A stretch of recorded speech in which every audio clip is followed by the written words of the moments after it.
स्वागत है दोस्तों स्टडी फॉर यूपीएससी में। हम लोग अब इकोलॉजी की भी मतलब करंट अफेयर का भी शुरुआत कर रहे हैं, जिसमें हम लोगों ने जनवरी और फरवरी यानी कि फरवरी का पार्ट 1 तक देख लिया था। अब इसका भी कंटिन्यू रहेगा क्योंकि एग्ज़ाम बहुत ज़्यादा नज़दीक आ रही है और हम लोग को टॉपिक वाइज में कम से कम 7 से 8 टॉपिक करना है।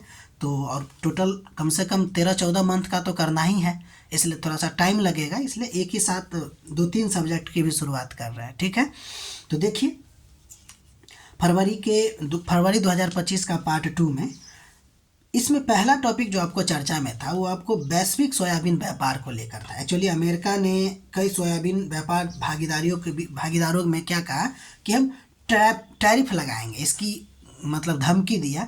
तो इससे आपको ये चर्चा में आ गया। इसमें हमको बस ये जानना है, सोयाबीन व्यापार के बारे में जानना है, ज़्यादा कुछ नहीं जानना है। देखिए सोयाबीन की अगर हम बात करें तो यह एक प्रमुख सोयाबीन क्या है, तो ऑयलसीड या प्रोटीन क्रॉप है जिसका उपयोग ईडेबल ऑयल में, एनिमल फीड में या फिर बायोफ्यूल में भी किया जाता है। इस बात को ध्यान रखिएगा। अगर इसके प्रमुख उत्पादक देश की बात कीजिएगा तो प्रमुख उत्पादक देश में ब्राज़ील है, नंबर 1 प्रोड्यूसर यही है। ठीक है, इसके अलावा यूएसए है सेकंड नंबर पे, थर्ड नंबर पे अर्जेंटीना है, इसके अलावा चाइना है और फिर अपना भारत। यानी कि भारत जो है सोयाबीन के उत्पादक देशों में आता है, जो 5वां नंबर पे है। ठीक है, अगर निर्यातक देशों की बात कीजिएगा तो पहला नंबर पे ब्राज़ील है। यानी कि देखिए सोयाबीन के उत्पादक और निर्यातक में ब्राज़ील नंबर 1 पे शामिल है और नंबर 2 पे आपको यूएसए शामिल है। इसके अलावा अर्जेंटीना भी तीसरा नंबर पे है और चौथा नंबर पे आपको पराग्वे आ जाता है। ठीक है, जबकि अगर आप आयातक देशों में देखिएगा तो नंबर 1 पे चाइना है। यानी कि न तो निर्यातक में हम लोग हैं और न ही आयातक में है। ठीक है, दूसरा नंबर पे आपको यूरोपीय यूनियन आ जाता है, तीसरा नंबर पे जापान, उसके बाद मैक्सिको। यानी कि भारत उत्पादक देशों में से तो आता है, लेकिन निर्यातक और आयातक देशों में चौथा 5वां पे नहीं आता। इससे मतलब बैक इसका रैंकिंग होगा। ठीक है, 6ठा 7वां 8वां हो सकता है। ठीक है, तो मतलब हम लोग जो है उत्पादक देश हैं, निर्यातक और आयातक नहीं। यानी कि हम लोग कंज्यूम खुद ज़्यादा करते हैं। ठीक है, जो हम लोग का उत्पादन होता है वो कंज्यूम ज़्यादा कर लेते हैं। ठीक है, ये वैश्विक सोयाबीन व्यापार को लेकर था। अब अगला नंबर आपको टॉपिक जो चर्चा में थी वो वित्तीय समावेशन और क्षेत्रीय ग्रामीण बैंक की भूमिका को लेकर था। ठीक है, तो इसमें पहली बात तो ये देखिए कि ये क्यों चर्चा में रहा। तो एक वित्तीय समावेशन सूचकांक है जो आरबीआई के द्वारा जारी किया जाता है, जो 2021 में पहली बार जारी किया गया था और ठीक है, पहली बार जारी किया गया था। तो जब इसमें वित्तीय समावेशन का जो सूचकांक देखा गया ना, तो मार्च 2021 से मार्च 2024 तक में आपको इसकी जो मतलब कि पॉइंट है वो 53.9 से बढ़ के 64.2 तक हो गया था। ठीक है, यानी कि हमारा वित्तीय समावेशन जो है वो लगातार बढ़ रहा है। ठीक है, तो इसमें क्षेत्रीय ग्रामीण बैंक की भूमिका ज़्यादा है, ये इसलिए आपको ये टॉपिक चर्चा में आ गई थी। ठीक है, तो फाइनेंशियल इंक्लूजन का मतलब क्या होता है ये देख लेते हैं। वित्तीय समावेशन का मतलब हम आपको इकोनॉमी के लेक्चर में भी बताए हैं और यहाँ भी आपको बता रहे हैं कि समाज के सभी वर्ग, विशेषकर गरीब, ग्रामीण, वंचित और संगठित क्षेत्र के लोगों को बैंकिंग सेवाओं तक सस्ती, सुलभ और सुरक्षित पहुँच फाइनेंशियल इंक्लूजन कहलाता है। ठीक है, जबकि अगर रीजनल बैंक की बात करें यानी कि क्षेत्रीय ग्रामीण बैंक की, रीजनल रूरल बैंक की बात करें, नहीं आरआरबी की बात करें, तो इसकी स्थापना जो होता है, स्थापना 1975 में हुआ था। और इसकी संरचना की अगर बात करें तो इसमें इसका कंपोजिशन में 3 होता है। एक तो भारत सरकार होती है, फिर राज्य सरकार होते हैं और फिर कुछ जो स्पॉन्सर बैंक होते हैं वो भी इसमें शामिल होता है। सबका अपना अपना शेयर होता है, वो ध्यान रखिएगा, शेयर से भी कभी कभी क्वेश्चन पूछ देता है। ये जो रीजनल रूरल बैंक है ना, वो क्या करता है, तो ग्रामीण और पिछड़े क्षेत्रों में बैंकिंग सेवा प्रदान करते हैं। यह ऋण, कृषि ऋण देता है, एसएचजी से लिंकेज है, सरकारी योजनाओं के क्रियान्वयन और डिजिटल भुगतान के माध्यम से भी आपको क्या करता है, वित्तीय समावेशन को मजबूत करता है। तो ये जो आरआरबी है वो आपको बैंक में लगभग अगर हम कहें तो 92 से 95% तक इसका जो शाखा होता है वो ग्रामीण क्षेत्र में खुला हुआ है।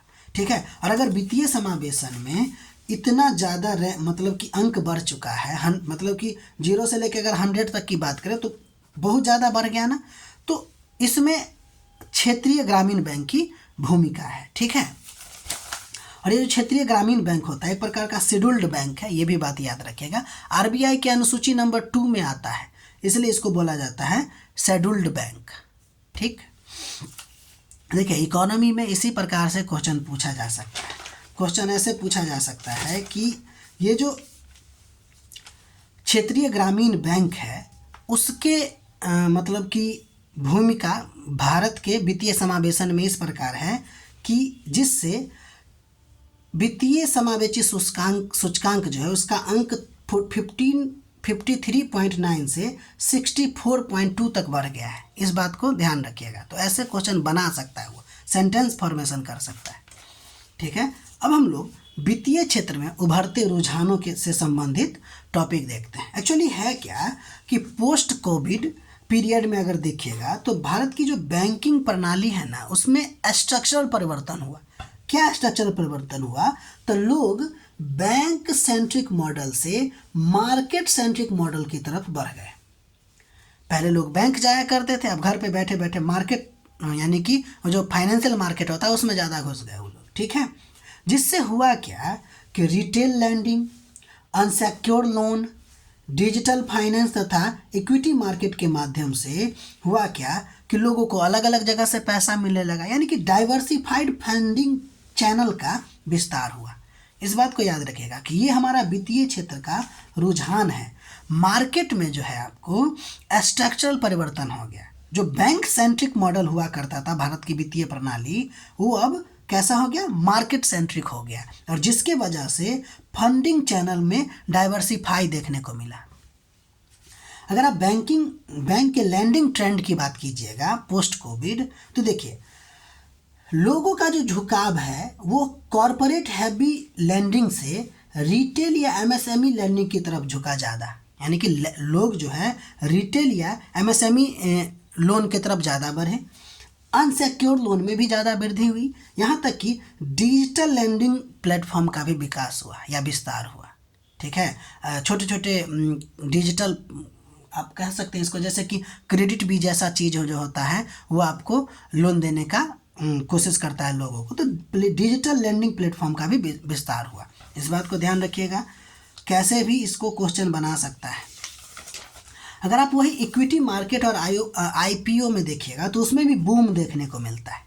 ठीक है, एक्चुअली हुआ क्या कि बिजनेसेज का जो झुकाव है वो बैंक लोन से हट के अब किधर चला गया? कैपिटल मार्केट फाइनेंसिंग की ओर चला गया। लोगों में IPO, FPO, right issue, OP, QIP का प्रयोग ज़्यादा होने लगा। रिटेल इन्वेस्टर की भागीदारी भी आपको इक्विटी मार्केट में ज़्यादा देखने को मिली। तो ये ट्रेंडिंग है आपको पोस्ट कोविड। अगर आप कैपिटल मार्केट की बात कीजिएगा तो उसमें भी स्ट्रेंथिंग, यानी कि इंडिया का जो कैपिटल मार्केट है वो बहुत ज़्यादा तेज़ी से मतलब मजबूत हुई। मजबूत होने का मतलब ये हुआ कि भारत का जो ग्लोबल आईपीओ इकोसिस्टम है ना उसमें उसका शेयर बढ़ता चला गया ग्लोबल में, है ना, वैश्विक स्तर पे। इंडिया जो है एक प्रकार का कैपिटल मार्केट का इमर्जिंग हब बन गया। ठीक है, हब बनता जा रहा है, आप ये कह सकते हैं। निवेशकों की संख्या में लगातार वृद्धि हुई, जिसका मतलब है कि लगभग दुगुना से ज़्यादा वृद्धि हो गई। ठीक है, इसके अलावा अगर आप देखिएगा कि शेयर मार्केट का जो बाजार पूंजीकरण है यानी कि मार्केट कैपिटलाइजेशन है वो भी, और उसका जीडीपी का जो अनुपात है वो लगभग 130% है। इसका मतलब है कि भारत का जो बाजार पूंजीकरण है ना, मार्केट कैपिटलाइजेशन है ना, किसका? शेयर मार्केट का, वो जीडीपी से बहुत ज़्यादा है, लगभग 1.3 गुना ज़्यादा है, आप समझ सकते हैं। यानी कि शेयर बाजार का जो आकार है वो देश व्यवस्था की अर्थव्यवस्था से ज़्यादा बड़ा है।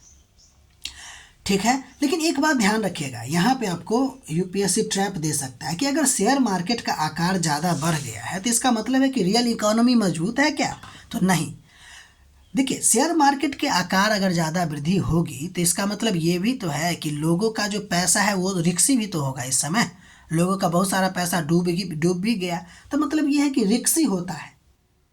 ठीक है, इसलिए हम ये नहीं कह सकते कि रियल इकोनॉमी मजबूत हुआ है, लेकिन ये है कि शेयर मार्केट के वृद्धि होने से बहुत सारा चीज़ का वृद्धि हो सकता है।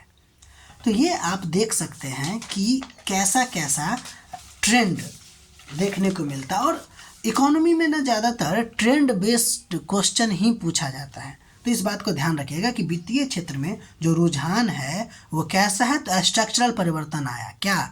बैंकिंग सेंट्रिक से होते हुए हमारा जो वित्तीय मार्केट है वो कैसा हो गया, तो मार्केट सेंट्रिक हो गया, यानी कि वित्तीय प्रणाली जो है वो बैंक सेंट्रिक से होते होते मार्केट सेंट्रिक पहुंच चुका है।